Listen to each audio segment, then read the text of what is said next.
De todas partes vienen los orientales. Todos los sábados a las 11 horas, Pensando y Avanzando.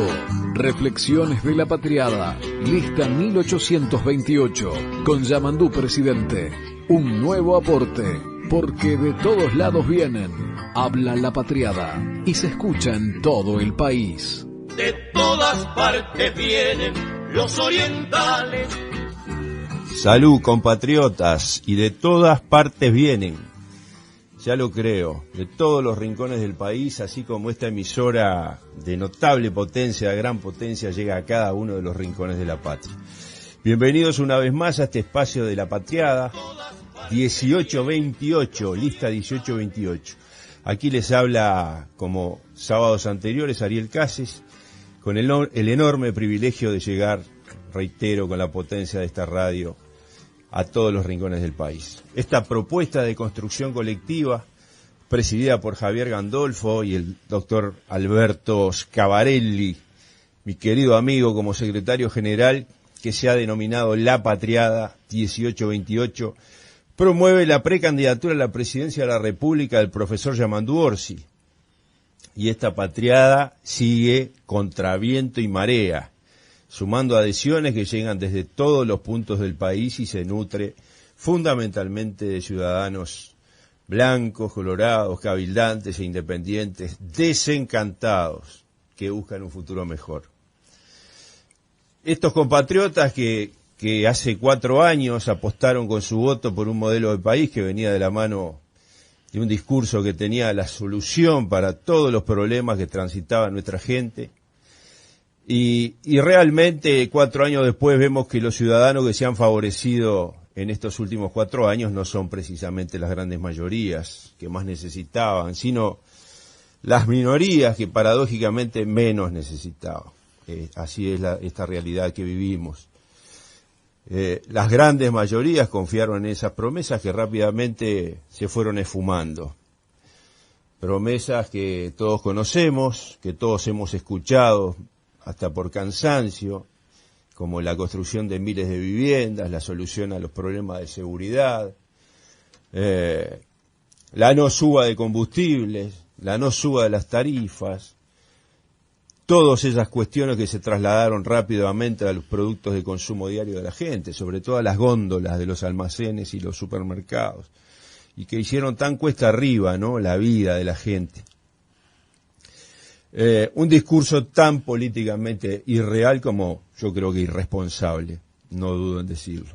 Por eso, esta patriada, esta convergencia de ciudadanos de orígenes políticos diversos, blancos, colorados, independientes, cabildantes, que crece y se proyecta hacia junio y octubre con esperanza y fe. Pero antes de convocar a nuestra invitada de hoy, quiero hacer con ustedes algunas reflexiones. La semana que nos deja ha sido compleja y ha tenido ingredientes de esos sobre los que el sistema político uruguayo deberá reflexionar. Los que hemos vivido tiempos de dictadura en el pasado y conocemos el valor de la democracia, debemos defender las formas de coexistencia democrática. Esa coexistencia que no solo aquí, sino en todas las latitudes se ve amenazada por formas de tecnología que bajo el peligroso anonimato se esconden y generan desconfianza y confusión. Y todo esto indudablemente tiene que ver con la denuncia recibida por nuestro candidato, el profesor Yamandú Orsi, que en cierta forma eran de esperar. Este fenómeno que se da en el mundo entero y obviamente se ataca y eso es obvio a quienes tienen las mayores posibilidades de definir una elección nacional, como es en este caso. Así marcan los guarismos de las encuestadoras a esta altura del año y a pocos meses, reitero, de la elección interna y luego de la elección nacional. Y voy a citar, amigos de todo el país, un texto escrito por la periodista y escritora María Urruzola, que me pareció, cuando lo leí estos días, absolutamente atinado por un lado y respetuoso. Y lo voy a mencionar textualmente, y dice así: Por principio, nadie debería sospechar de la palabra de una mujer trans agredida, porque la historia del país nos ha demostrado que desde hace mucho tiempo vienen siendo hostigadas, reprimidas, maltratadas, asesinadas, solo que cuando se trata de palabra contra palabra, que es lo que ahora parece, es necesario buscar otros indicios y razonar por otro lado, pensar por otro lado. Quiero recordar que en los primeros días de marzo de 2015, Orsi renunció al cargo de secretario general de la Intendencia de Canelones, un cargo de no demasiada visibilidad, para dedicarse a la campaña electoral. Su candidatura a intendente recibió el apoyo de la mayor parte del Frente Amplio y de una enorme parte de la sociedad, y en las elecciones del año 2015 obtuvo el 37% de los votos, superando a José Carlos Maía de Asamblea Uruguay, por lo que resultó electo intendente de Canelones por el periodo 2015 y 2020. En esas elecciones de 2015 el Frente Amplio obtuvo en Canelones, y escuchen bien, el 58,8% de los votos válidos con relación a los otros partidos, casi el 60% de los votos. Votación que indudablemente fue muy seguida por los medios, porque había quien creía que el FA había ganado la intendencia en los dos periodos anteriores por el carisma inigualable del gran Marcos Carámbula. Si la denuncia de la mujer trans contra Orsi fija la fecha del ataque en junio de 2014, es raro pensar que no lo haya visto nunca durante la campaña electoral que transcurrió de marzo a mayo del 2015, como para reconocerlo en ese momento, pocos meses después de la agresión. Además, si los hechos ocurrieron en el Parque Roosevelt, que al parecer era el lugar de trabajo de la mujer, no es muy creíble que no supiera quiénes eran las autoridades del departamento donde ejercía el trabajo sexual. Pongamos que sabía de la existencia de Carámbula. Es muy difícil imaginar que no vio nunca a Orsi en campaña por el segundo departamento más importante del país. Los periodistas en ejercicio deberían revisar los programas periodísticos de la época y comprobar la total visibilidad de Orsi. Yo no dudo de que la trabajadora trans haya sufrido el ataque que dice haber sufrido. Dudo que en junio del 2014, cuando los partidos venían de vivir las elecciones internas y se encendían los motores para las elecciones nacionales y las departamentales, Orsi tuviera la peregrina idea de recurrir a una trabajadora sexual en un parque de su propio departamento, del que era secretario general y en breve sería intendente. Y me cuesta creer que en 2015 la mujer trans atacada no hubiera visto nunca a Orsi en ningún medio de comunicación. Todo este análisis refiere a indicios, esos que los jueces ahora buscan a falta de pruebas directas. Ahora será la justicia la que dirima el asunto. Lo mío, dice María Urruzola, es apenas el razonamiento de años de profesión con los datos que se conocen públicamente. Yo creo que era de orden destacar el análisis de esta situación. Apenas 2 días después de la misma protagonista de la bomba mediática comete otro exabrupto, otro ataque verbal en las redes contra Edgardo Ortuño, quien se desempeñara como ministro de Industria, Energía y Minería, director de OCE, connotado legislador por varios periodos con una intachable reputación en cada uno de los compromisos que debió asumir. Yo creo que este episodio debería configurar un hecho de racismo flagrante de enorme magnitud. Las expresiones vertidas por la dirigente nacionalista Romina Celeste Papazo contra Ortuño constituyen claramente acciones configurativas del delito previsto en el artículo 149 bis del Código Penal, incitación al odio, desprecio o violencia hacia determinadas personas. Y la Fiscalía debería proceder de oficio, pues es lo que corresponde en tal situación. Entonces, como bien dijo Yamandú Orsi en conferencia de prensa, no vale todo en política, señores. Bajemos la pelota. Uruguay tiene una enorme tradición democrática que debemos entre todos cuidar, respetar y defender. Por todo esto era necesario para la patriada aclarar y marcar una posición. Ahora vamos a pasar al otro tema. Y como la patriada es un sector al que llegan permanentemente figuras connotadas que aportan, voy a presentarles esta mañana a la doctora Adriana Besso Guillén. Besso con doble S. Bienvenida, Adriana. Adriana es una figura connotadísima en el ámbito del derecho del consumidor, es abogada, es licenciada y su currículum es vastísimo, sobre todo en el exterior del país, Universidad de la Frontera, Búfaro, Chile, consultora especializada en temas de defensa. Lo voy a leer rapidito, así tenemos más espacio. Defensa de los derechos de consumidores y usuarios, especializada en Ley de Relaciones de Consumo, Ley 18.242 de Usura, máster en Educación Financiera, asesora de entes gubernamentales, estudios jurídicos y organizaciones de los derechos del consumidor en diferentes países, conferencista, organizadora de diferentes cursos, presidenta de la Asociación Nacional en Defensa de los Derechos de Consumidores y Usuarios y presidenta internacional en los derechos de consumidores de la República Oriental del Uruguay, consultora del Banco Interamericano de Desarrollo, de las Naciones Unidas, creadora de distintos proyectos en Ministerio de Vivienda, Fondo de Garantía de Alquileres, asesora en Parlamento, en distintos temas y en diferentes asociaciones de la materia, Chile, España.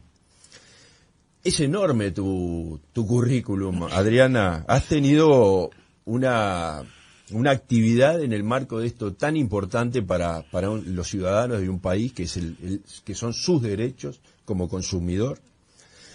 Bienvenida a este espacio. Muchas gracias. Es claro que en políticas neoliberales como las que ha tenido Uruguay en estos últimos 4 años de gobierno, el derecho del consumidor se ve peligrosamente afectado porque, entre otras cosas, aparecen en la vida cotidiana cuestiones que afectan sensiblemente la vida diaria de los ciudadanos y su economía.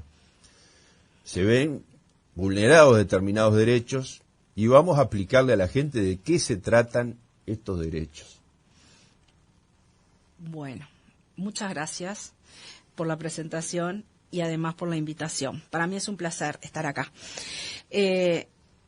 Comencemos entonces a explicarles. Primeramente, digamos que consumidor somos todos.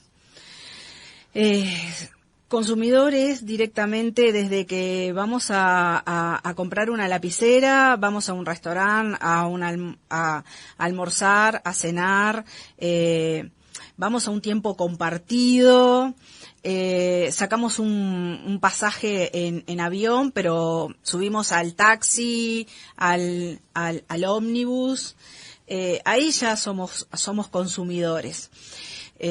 Pero a su vez también en el tema de salud estamos, porque no se olviden que somos consumidores y usuarios.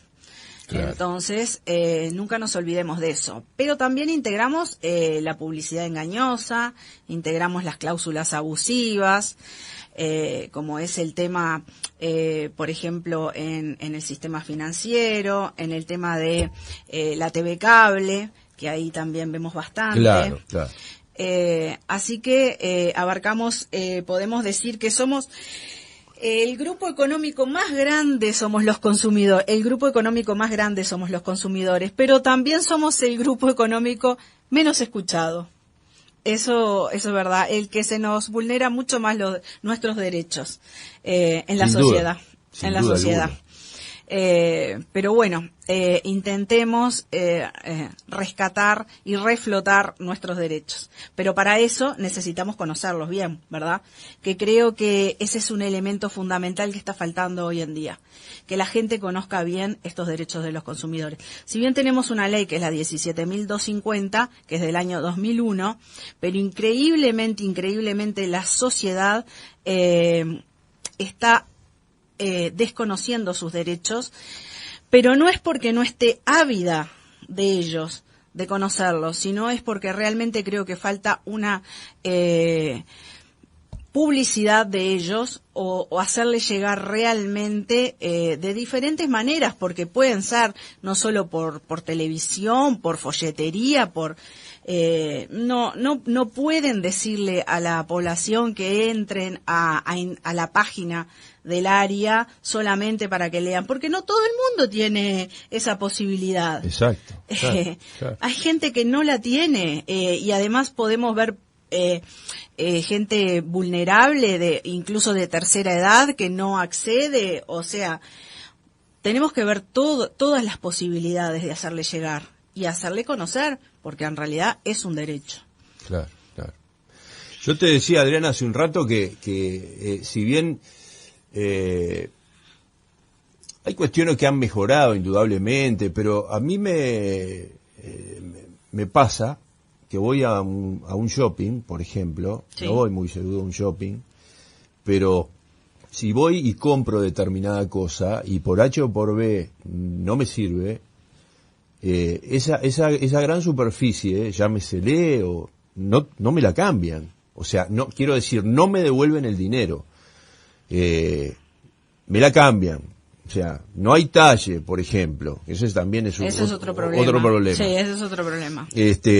Pero no, si no hay talle, no te puedo dar 3 calzoncillos o una camiseta o el equivalente en ese valor, que siempre termina siendo lo que llevas, siempre terminás pagando arriba también. En realidad eso no debería ser así. Ellos tienen la obligación de devolver exactamente lo mismo. Pero ahí está un problema que es en realidad el área la que debe fiscalizar. Claro, ese punto. Claro. Si no, también el consumidor puede denunciarlo, ¿verdad? Claro. Al área mismo. Eso lo hace vía web o lo hace vía telefónicamente. Con el comprobante, adjuntando el comprobante de la boleta. Nunca pierdan los comprobantes, porque eso es la prueba necesaria que necesitan para ello. Que también es complejo, porque ahora se hacen con una tecnología que si tú no lo guardás bien, lo primero que te dicen, sáquele una foto. Sí. Porque eso en papel se borra. Se borra. Ese es el gran problema. Mágicamente las se borra. Las garantías también vienen con el ticket que también se borran. Claro, ese es el otro problema. Siempre les digo, o foto o escaneen o donde tengan la posibilidad, porque si no, pierden el comprobante. Pero para una persona como yo, que no soy tan ordenada, tan eso es un grave problema. Es un problema, claro, sí. Porque, a ver, tener que sacar una foto. ¿Vos viste lo que es un teléfono hoy, Adriana? Donde sí. Las fotos, hay miles de fotos. Sí. Después buscarla, en fin. Pero, Adriana, ¿cuáles son los derechos básicos del consumidor? Bueno, acá tenemos varios derechos, ¿no? Tenemos el derecho a la salud, tenemos el derecho a la seguridad, tenemos el de la publicidad, tenemos el de las cláusulas abusivas, tenemos el derecho a las asociaciones de los consumidores, que tenemos varias en el país. Tenemos, por supuesto, el derecho a la información, una información que sea clara, veraz y en idioma español. Eso es fundamental, porque muchos productos... Tampoco se usa mucho eso. No, a eso iba. Muchos productos, pero no solo productos, sino aparatos electrónicos que se compren, tienen que venir la explicación en el idioma español. Claro. Entonces, es obligación en el país que vengan en el idioma español. Claro. Esas serían... Eso no se controla. No, directamente. No se controla. Yo todo lo último que he comprado, este reloj cachivache, que tiene un montón de cuestiones tecnológicas, estos smart, vienen, yo creo que en chino y en inglés. Bueno, tendría que venir aparte en idioma español. Sí, claro. Es una obligación, en realidad. Y eso que la ley es de orden público. ¿Qué significa eso? Que es obligación cumplirla. O sea... Claro, es obligación, exacto. Y al contratar un servicio... Sí. Los prestadores, ¿a qué están obligados a respetar en términos, condiciones y modalidades que le hayan ofrecido? Un contrato de reparación, por ejemplo. Sí, bueno, ellos tienen que reparar de acuerdo Se me rompió el calefón. Sí. Se me rompió la cocina. Sí, bueno, tú tenés la garantía, si ellos necesariamente tienen la obligación de darte el presupuesto sin cargo, por supuesto, pero a su vez darte en forma, en una, no le llamamos factura, pero sí en el presupuesto en papel, dártelo bien en forma bien explicada, en qué va a ser el trabajo a realizarse y allí el monto, para que no te lleven sorpresas después. Claro. El trabajo. Después, eso significa que, a su vez, si te falla, vas a tener una garantía sobre ese trabajo, ¿verdad? Ese sería Yo estaba recordando ahora, por ejemplo, con mi padre, que tenía muchos años, ya no está, pero siempre recuerdo que de alguna forma lo birlaban. Era un hombre grande, llevaba a arreglar un elemento o pedía un presupuesto determinado. Generalmente no pedía un presupuesto determinado. Yo le decía que lo pidiera, porque la culpa de él, y después con lo que se encontraba era con cifras que evidentemente astronómicas, sí, que había que salir al salvataje del viejo, sí, ¿no? Sí. Adriana, y otra cosa que vemos... Nunca pidas uno solo, eso es lo otro que se recomienda. Claro. Siempre pedí 2 o 3. Adriana, y hay un tema que a mí me preocupa enormemente porque es un tema recurrente, hay un bombardeo de publicidad que tiene que ver con créditos permanentes, donde yo no sé el desastre que debe haber ahí, pobre gente que lamentablemente no tiene otra salida que recurrir a un préstamo. ¿Y qué pasa con esas tasas? Bueno, ahí tenemos y con varios. Toda la situación que se produce luego de que esa persona no puede pagar, porque indudablemente te dan 10 y tenés que pagar. Ahí tenemos varios problemas tenemos. Saquemos ya el sobreendeudamiento del consumidor, que es otro tema aparte que hoy en día es importante, aunque no lo quieran hablar el sobreendeudamiento. Sí, claro. O realmente ya decir que el uruguayo está sobreendeudado. Hasta las manos. Sí, está sobreendeudado.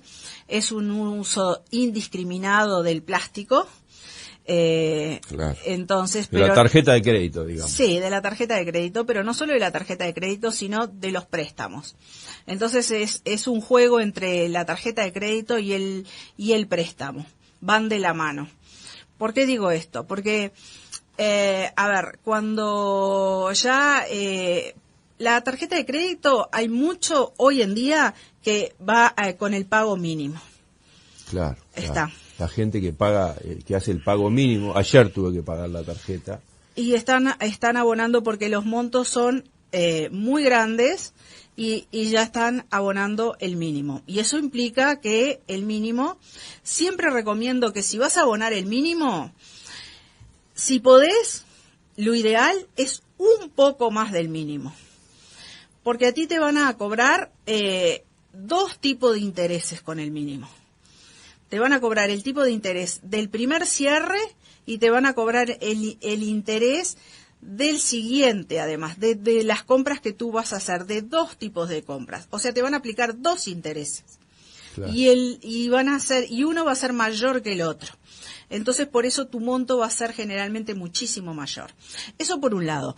Pero por otro lado, el tema después de los préstamos es el tema de las tasas que tú me decías. Exacto. ¿Qué pasa con eso? Cuando son los préstamos blandos. ¿Qué le llamamos a los préstamos blandos? Es cuando no te piden simplemente la cédula de identidad. Claro. Esas son las financieras, que no es el banco. Entonces, llamémosle Pronto, llamémosle Cash, llamémosle Creditel, llamémosle. Entonces, ellos te piden, pero ¿qué pasa con ellos? Te dan un monto X, 50.000, te llegan a dar 400.000 con cédula de identidad. ¡Qué barbaridad! Pero ¿cuánto estás abonando? Hasta 1 millón llegas a abonar. Claro. ¿Me explico? Entonces, y te dicen, en cómodas cuotas que llegan a ser 48 cuotas, ¿cuánto estás pagando Años. en cuánto tiempo? Años. ¿Y qué porcentaje de la gente logra terminar de pagar eso, no? Y algunos los terminan de pagar. Pero lo que pasa que la persona, ¿qué pasa? Hay un porcentaje muy importante que hoy en día saca un préstamo y después saca otro para pagar el préstamo anterior. Claro, la famosa calecita. Entonces ahí es un caos que se empezó a generar. Y ahí comienza el sobreendeudamiento.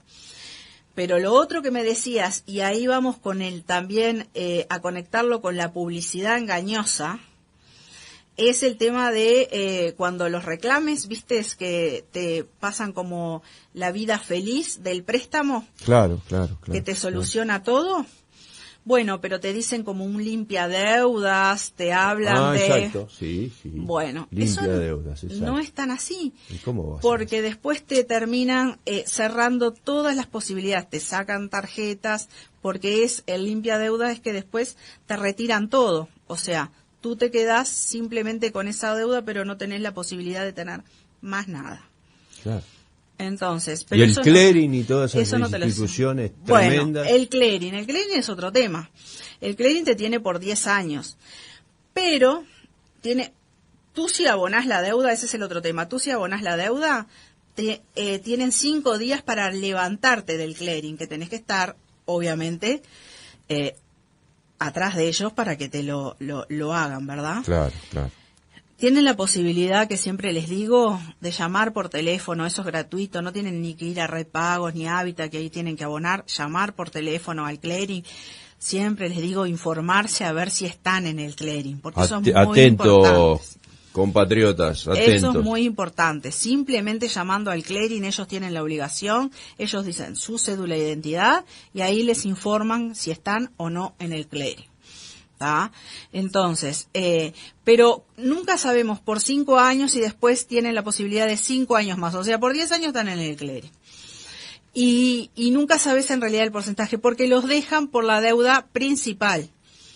Pero después la financiera los puede llevar a juicio por una deuda muchísimo mayor, que es por la deuda, así que no se basen por la deuda del clearing en realidad. Claro. Y ahí la persona marcha con lo que puede responder. Exactamente, con los bienes. Con los bienes, con su casa, con lo que sea, con lo que sea. Sí. Por eso siempre es bueno tratar de negociar, o el consumidor en realidad nunca que deje de abonar lo mínimo que pueda, o trate de presentarse y decirles que con su capacidad de pago va a tratar de llegar a un arreglo posible, y bueno, y si no, que trate de buscar a alguien que lo aconseje mayormente, y ahí, porque si no, siempre el consumidor tiene que tener, porque esa es una obligación del consumidor, nunca dejar de abonar o de no prestarle una solución al tema a la casa financiera o al banco. Claro.